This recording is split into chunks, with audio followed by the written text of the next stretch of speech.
6 дена по катастрофалниот земјотрес во Турција и Сирија, спасувачите кои френетично ги пребаруваат урнатините во најтешко погодените региони се уште чудесно успеваат да излечат преживеани лица пркосеќе им на сите проценки и анализи.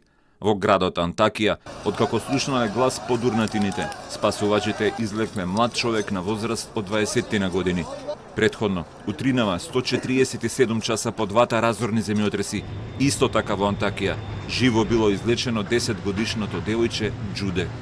Hadi İsmail. Hadi 3. Hadi İsmail. Hadi. Hadi İsmail. Hadi sen de tamam. Hadi. Hadi. Yavaş. Hadi. Üstüne git. Cide. Kahvaltıya ne zaman gideceğiz Cide?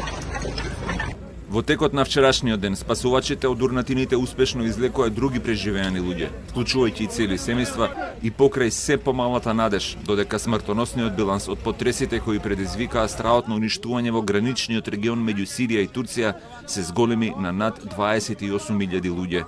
45-годишниот Севги Чолак, 7-годишната Исрат Техалми се дел од преживеаните кои повторно го видоа светлото на денот.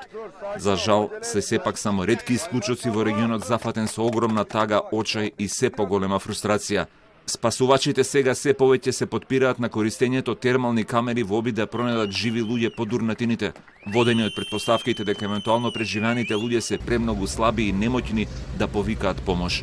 Со илјадници згради срамнети со земја, повеќе милиони луѓе немаат покрив над главите во регионот и претходно преполн со бегалци или внатрешно расенени лица од Сирија.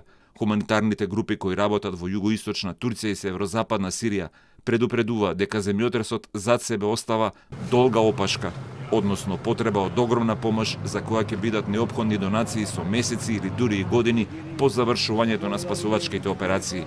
Јасно укажување за оваа ситуација доаѓа и од Обединетите нации.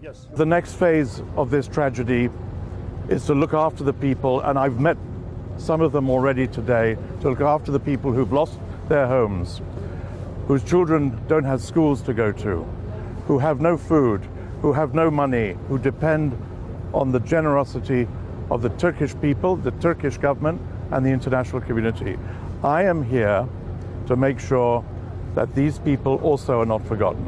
Светската организација предупреди дека повеќе од 800.000 луѓе во регионот се без пристап до храна, а конечниот број на жртви ќе биде најмалку двојно поголем. Турското обвинителство соопшти дека досега биле донесени 113 налози за апсење на луѓето одговорни за изградба на зградите кои се урнаа во катастрофалниот земјотрес. Турската полиција потврди дека 12 луѓе веќе се во притвор. Иако се очекуваат и нови апсења, овие постапки се сметаат за обид да се пренасочи вината за уништувањето и страотниот број на загинати во катастрофата. Со години експертите предупредуваат дека голем број од ново изградените згради во Турција не се безбедни заради широко расширената корупција и политиките на владата. Како пример се посочуваат така наречените амнестии за инвеститорите кои ги прекршиле стандардите во изградбата на стамбените објекти со цел да се поттикне градежниот бум, дури и во регионите кои претходно беа познати како трусно подречје, каде заканата од земјотреси е голема.